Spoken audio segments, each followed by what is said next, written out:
సొంత పార్టీ ఎమ్మెల్యేలే కూటమి ప్రభుత్వానికి తలనొప్పిగా మారారా? ప్రతిపక్షం మాదిరిగా సభలోనే ప్రభుత్వం పరువు తీసేస్తున్నారా? సభలో ప్రభుత్వాన్ని నవ్వుల పాలు చేస్తున్నారా అంటే అవుననే సమాధానాలు వస్తూ ఉన్నాయి. అవే కనిపిస్తున్నాయి కూడా. ఏపీ అసెంబ్లీ సమావేశాల్లో కూటమి సర్కార్ ఫెయిల్యూర్ని టీడీపీ ఎమ్మెల్యేలు ఒక్కొక్కరుగా బయటపెడుతున్నారు. గొప్పలు చెప్పుకుంటున్న ప్రభుత్వం గాలి తుస్సుమంటూ తీస్తున్నారు. అసలు సమస్యలే లేవంటూ జబ్బలు చరుచుకుంటున్న ప్రభుత్వ పెద్దల నోళ్లు మూయిస్తున్నారు. ఇందుకు ఆ ఎమ్మెల్యేలు దేని గురించి ప్రభుత్వాన్ని ఇరుకును పెట్టారో తెలుసా? యూరియా. అవును, యూరియా అంశం ఆంధ్రప్రదేశ్ వ్యాప్తంగా అనేక జిల్లాల్లో, మండలాల్లో కొద్ది రోజులుగా నిత్యం కళ్లకు కనిపిస్తున్నాయి. యూరియా బస్తాల కోసం రైతులు క్యూ లైన్లో పడిగాపులు కాస్తున్నారు. ఒక్క బస్తా యూరియా ఇస్తే ఒక్క బస్తా ఇయ్యండి బాబు అంటూ కూడా అధికారులు కాళ్ళా వేళ్ళా పడుతున్నారు. వీళ్ళు గ్రామాల్లో జరుగుతున్న యూరియా పోరాటాన్ని కొంతమంది ఎమ్మెల్యేలు అసెంబ్లీలో లేవనెత్తారు. మా నియోజకవర్గాల్లో యూరియా సమస్య తీవ్రంగా ఉందంటూ బాధను సభలో వెళ్లగక్కారు. Proddatur TDP MLA Varadarajulu Reddy urea సమస్యను సభలో ప్రస్తావించారు. అసలు మా ఏరియాలో యూరియానే దొరకటం లేదని రైతులు రోజు క్యూల్లో నిలబడుతున్నారంటూ ఆయన ప్రభుత్వం దృష్టికి తీసుకొచ్చారు. క్యూలు కట్టి నిలబడతా ఉండబడినప్పటికీ యూరియా దొరకని పరిస్థితి ఉంది. అందరూ కేసీ కెనాల్ కింద నాట్లు జరిగినాయి, నాట్లు యూరియా వేసుకునే పరిస్థితి ఇప్పుడు ఉంది. ఉండబడినప్పటికీ కూడా డిపార్ట్మెంట్కు కావాల్సినంత రైతులకు సప్లై చేసే పరిస్థితి లేదు సార్. మరి కొంతమంది ఎక్కువ ధర కూడా అమ్ముకోవడం జరుగుతూ ఉంది. కాబట్టి అగ్రికల్చర్ సీజన్ రైతులకు మనం చేసే సహాయంలో ఏదో ఈ ఎరువులు ఇటువంటి సహాయం సమృద్ధిగా చేయాల్సిన బాధ్యత మన ప్రభుత్వం మీద ఉంది. కాబట్టి తప్పనిసరిగా మా ప్రాంతంలో పూర్తి కావాల్సినంత సమృద్ధిగా ఎరువులు రైతులకు అందించాల్సిందిగా కోరుతున్నాను సార్.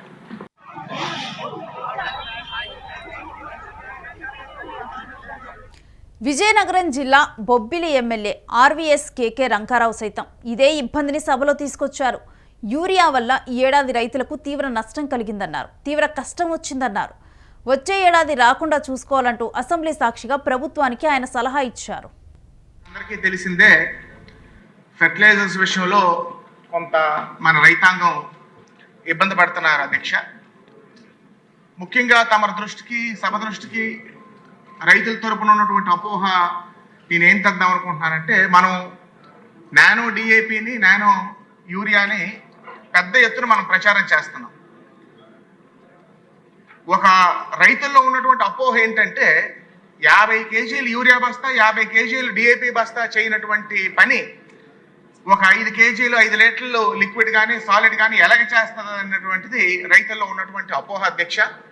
నేను కొంతమంది శాస్త్రవేత్తలు నాకున్నటువంటి అవగాహన పరిచయం ఉన్న వాళ్ళతో మాట్లాడితే ఒక నానో డిఏపి కానీ, నానో పొటాష్ కానీ, నానో యూరియా కానీ 5 లీటర్లది, 5 కేజీలు కానీ 5 లీటర్లు కానీ సాలిడ్ అవనివ్వండి, లిక్విడ్ అవనివ్వండి, ఒక 50 కేజీలు యూరియా బస్తా కానీ డిఏపి బస్తా అంత ఎఫెక్టివ్ కాదు. కొంత వాడకం తగ్గడానికి దోహదపడుతుందని శాస్త్రవేత్తలు అవనివ్వండి, తోటి రైతులు అవ్వండి, పెద్ద రైతులు అవనివ్వండి, వాడిన వాళ్ళు చెప్పినటువంటి పరిస్థితి అధ్యక్ష. కానీ ఫెర్టిలైజర్ కంపెనీలు ఒక 50 కేజీల బస్తాకి డైరెక్ట్ రీప్లేస్మెంట్ అని రైతులకి చెప్పే పరిస్థితి అధ్యక్ష. ఒక యజ్ఞంలాగా మన అగ్రికల్చర్ డిపార్ట్మెంట్, మన శాస్త్రవేత్తలు రైతుల్ని ఈ రోజు నుంచి కూడా ఎడ్యుకేట్ చేసి పూర్తిగా చేస్తే వచ్చే సంవత్సరం, ఈ సంవత్సరం వచ్చినటువంటి ఇబ్బంది రాదని నా వ్యక్తిగత అభిప్రాయం అధ్యక్ష. దయచేసి ప్రభుత్వం దృష్టికి తీసుకెళ్లి ఈ రోజు నుంచి ఖరీఫ్ అయిపోయిన వెంటనే, మన సార్వా పంట అయిపోయిన వెంటనే ఆ కార్యక్రమం మీద ఉంటే వచ్చే సంవత్సరం రైతులకి ఇబ్బంది లేకుండా ముందుకి వ్యవసాయం కొనసాగడానికి ఇబ్బంది లేకుండా ఉంటుందని తమ ద్వారా నేను తెలియజేసుకున్నాను అధ్యక్ష. ధన్యవాదాలు. శ్రీకాళహస్తి ఎమ్మెల్యే బొజ్జల సుధీర్ రెడ్డి కూడా ప్రభుత్వం గాలి తీసేశారు సభలో. నిజంగానే యూరియా పెద్ద సమస్యగా మారిపోయిందన్నారు. ఇంకొకటి మీ దృష్టి తీసుకొస్తున్నా ఏంటంటే యూరియా అధ్యక్ష, యూరియా ఇది పెద్ద సమస్య అయింది అధ్యక్ష. కానీ ఈ రోజు చూస్తే మన కూటమి ప్రభుత్వం తీసుకున్న చొరవతోని దగ్గర నిన్న కూడా సాయంత్రానికి 2600 యూరియా బ్యాగులు వచ్చినట్టు ఉంది అధ్యక్ష. దాంతో మేము ఎంక్వైరీ చేసి వచ్చినాయి.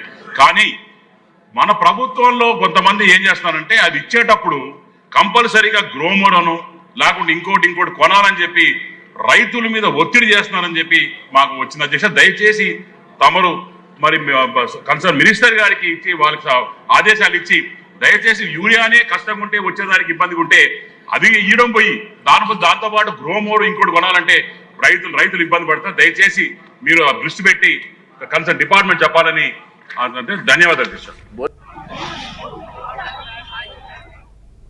ఈ విధంగా యూరియా సమస్య రాష్ట్ర వ్యాప్తంగా కనిపిస్తున్న సొంత పార్టీ నేతలే లేవనెత్తుతున్న ప్రభుత్వం మాత్రం ఆ విషయాన్ని కొట్టిపారేస్తోంది. తమది రైతు ప్రభుత్వం అంటూ గొప్పలు చెప్పుకుంటుంది. యూరియా ఇవ్వండి రామచంద్ర అంటూ రైతులు అరిగోస పడుతుంటే ఆ విషయాన్ని మాత్రం ఒప్పుకోవటం లేదు. అసలు యూరియా సమస్యే లేదన్నట్లు ప్రభుత్వ పెద్దలు వ్యవహరిస్తున్నారు. ఇక సీఎం చంద్రబాబు మాత్రం యూరియా సమస్యను అధికారులపై తోసేసే ప్రయత్నం చేశారు. కొద్ది రోజుల క్రితం జరిగిన కలెక్టర్ల సమావేశంలో ఆయన అధికారుల నెత్తిన నెప్పనెట్టేశారు. నేను చెప్పినా మీరు ఫాలో అవ్వలేదంటూ క్లాస్ పీకారు. యూరియా సమస్య వచ్చినప్పుడు ప్రాపర్గా ప్లాన్ చేయలేదంటూ చిరుబురులాడారు. రైతులకు ఎంత యూరియా ఇవ్వాలో అంతే ఇవ్వాలన్నారు. ఈరోజు సమస్యలన్నీ మీ చేతల్లో ఉండే సమస్యలు మనం మేనేజ్ చేయలేకపోతున్నాం. Man made or man failure. What is the issue now? Issue is urea. ఎప్పుడైనా సరే యూరియా వచ్చినప్పుడు ఆ యూరియా ఇష్యూని ప్రాపర్గా ప్లాన్ చేసి ప్రాపర్గా డిస్ట్రిబ్యూషన్ చేస్తే it is not an issue. ఎప్పుడైతే మనం ఫెయిల్ అయ్యామో అది చేసినప్పుడు కరెక్ట్గా ఏ రైతుకి ఎంత ఇవ్వాలో అంతే ఇవ్వాలి.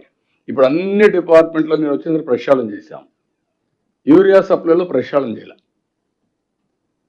నేను ఒక ప్రిన్సిపల్ ఇచ్చాను మీకు, అదే ప్రిన్సిపల్ అంతా వెళ్ళిపోయి ఉండాల్సింది. ఆవిడ వెళ్ళలేదు, వెళ్ళకపోతే అది ఒక ఇష్యూ అయింది. క్షేత్రస్థాయిలో యూరియా సమస్య కళ్లకు స్పష్టంగా కనిపిస్తుంది. పగలు రాత్రి తేడా లేకుండా రైతులు పొలాలను వదిలి యూరియా దుకాణాల ముందు క్యూలలో నిలబడుతున్నారు. యూరియా ఎప్పుడు ఇస్తారంటూ నిలదీస్తున్నారు. గ్రామాల్లోకి వచ్చే అధికారులను నడి రోడ్డుపై నిలబెట్టి నిలదీస్తున్నారు. ఓట్లు వేసి గెలిపిస్తే తమకు క్యూ లైన్లలో నిలబడతారా అంటూ కూడా ఆగ్రహం వ్యక్తం చేస్తూ ఉన్నారు రైతన్నలు. ఈరోజు ఎవరైనా సరే వాస్తవాలు మాట్లాడాలి. శాసనసభకు రారు, బయట ప్రెస్ మీట్లు పెడతారు, ఎవరు అడిగేవాడు లేడు.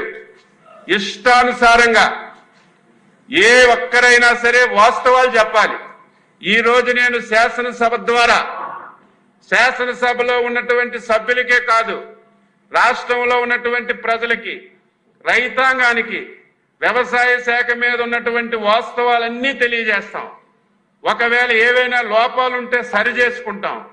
ఇది రైతు ప్రభుత్వం, రైతు అనుకూల ప్రభుత్వం. చాలా సమస్యలు వస్తున్నాయి, వచ్చినా సరే ఆ సమస్యలు అధిగమించి ముందుకెళ్లే కార్యక్రమం చేస్తున్నాం అధ్యక్ష.